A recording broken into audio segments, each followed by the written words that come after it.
स्थिति नहीं बदली। एक बार गिरावट आया तो गिरती ही चली गई। पहले राजा महाराजाओं के आदेश से और अब एक सामान्य आदमी तक हर तरफ मेरा ही शोषण हो रहा है। क्यों? यकीन नहीं हो रहा है? नहीं होगा। आखिर आप भी तो। खैर छोड़िए, आइए मैं बताऊं कुछ अपने बारे में। चलिए पीछे की ओर लौटते हैं। अब मैं पुरुश्रेष्ठ की अर्धांगिनी थी। मेरे युग में काफी खुश थी मैं। अब मेरे 5 पति थे, पांचों अपने क्षेत्र में सर्वश्रेष्ठ थे। तभी एक दिन आप इन अनुमति के अंदर प्रवेश नहीं कर सकते। अनुमति? आवाज बदतमीज! कहाँ है पांचाली? तुम्हें लगे तेरा मालिक काया है? दुशासन! तुम्हारी क्या मजाल? अगर मेरे पतियों को पता चला तो वो तुम्हारे जुआ खेल सके। पति, वे जुआरी पति जो तुम्हें जुए में हार गए। अब तुम कौरव थे, दुर्योधन की दासी हो। दासी जाओ। नहीं। उस दिन भरी सभा में मुझे निर्वस्त्र करने की कोशिश की गई। मैंने सबसे सहायता मांगी पर सभी खामोश थे। फिर युग बदलता गया।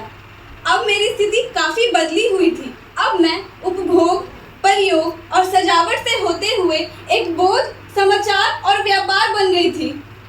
माँ, कहो तुम माँ, बेटा आई है। आज तो तुम्हारे कॉलेज का रिजल्ट आने वाला था। हाँ माँ, आज मेरे कॉलेज का रिजल्ट आ गया और मैं पूरे टॉपर हूँ माँ। मुझे पता था कि मैं सफल हूँ। अब देखना माँ, मैं अपने पापा की आशाओं को जरूर पूरा करूँगी।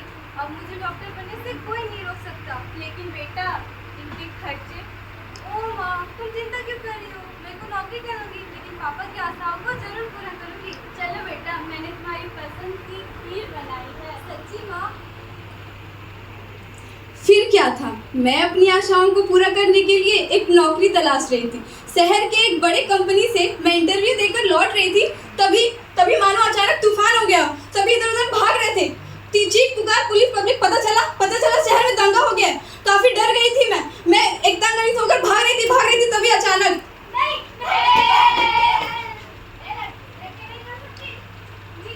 कोई बात नहीं, मेरी गलती।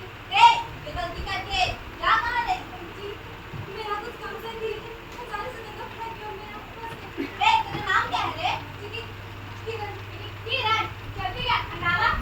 जिनका फिर गैस करेंगे डालना छोड़ देंगे और क्या? जी मैं कुछ मेरी मदद करो ना मुझे।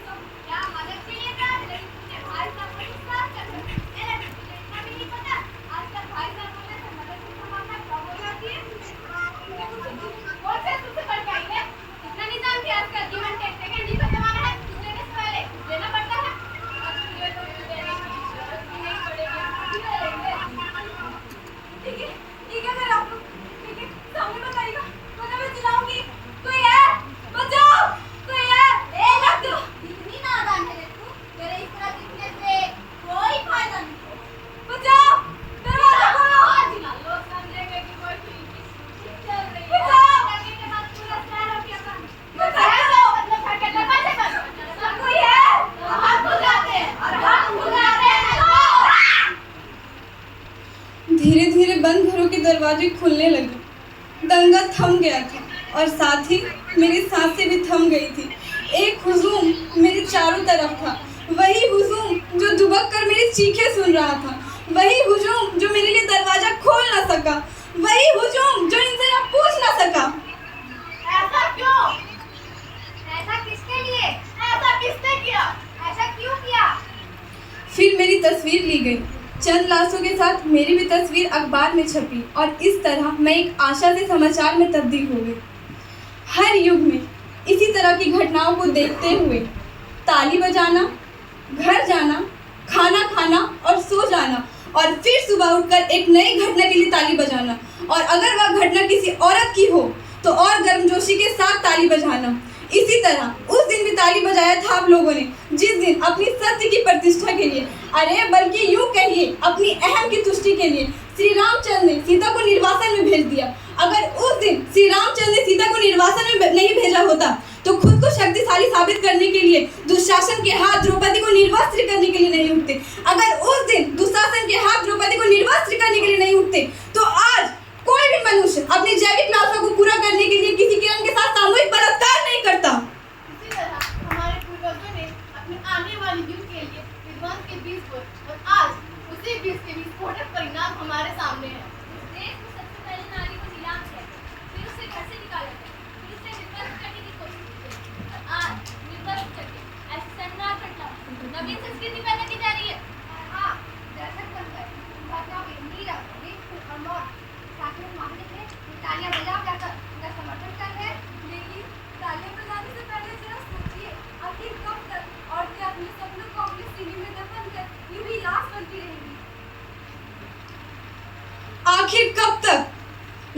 अपने दर्द, अपमान, पीड़ा की घूंट पीकर यूं तड़पती रहेगी।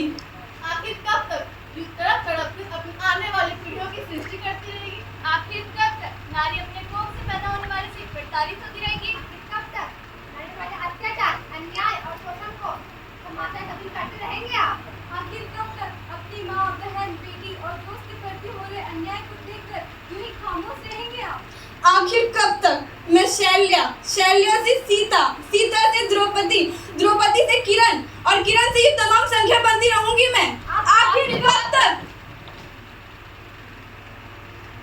इन विषम परिस्थितियों के बावजूद मेरी मौजूद पीटी उषा और मेरी कौन जैसी महिलाओं में भी है। इन प्रताड़नाओं को सहने के बावजूद मेरी उपस्थिति इंदिरा गांधी और रानी लक्ष्मीबाई जैसी महिलाओं में, इन सबों के बावजूद मेरी उपस्थिति चांद में पहुंचे कल्पना चावला जैसी महिलाओं में भी है। मेरी उपस्थिति लता मंगेशकर और आशा भोसले महिलाओं में भी है। मैं ही आदि, मैं ही मानव, मैं ही ईश्वर, मैं ही मोक्ष, मैं ही सृष्टि की जननी हूँ, मैं ही काली, मैं ही दुर्गा और मैं ही शक्ति का अवतार हूँ।